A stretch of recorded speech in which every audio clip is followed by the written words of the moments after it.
ముందున మా తండ్రి, మీ నామము పరిశుద్ధపరచబడుగాక.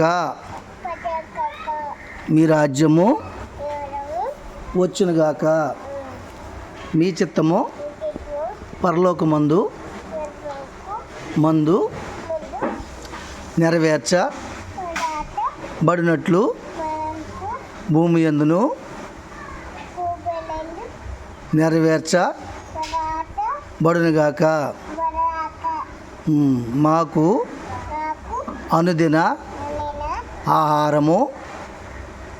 ఆహారం నేడు మాకు దయచేయము.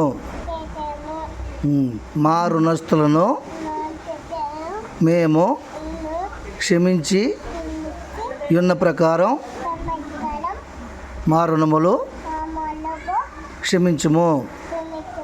మమ్మును శోధనలోకి తేక దుష్టు నుంచి తప్పించుము. ఎందుకనగా రాజ్యము, బలము, మహిమ, శక్తి నిరంతరం నీవై ఉన్నావు తండ్రి. ఆమెన్. హల్లెలూయా చెప్పు. హల్లెలూయా, హల్లెలూయా, హల్లెలూయా, హల్లెలూయా. వెరీ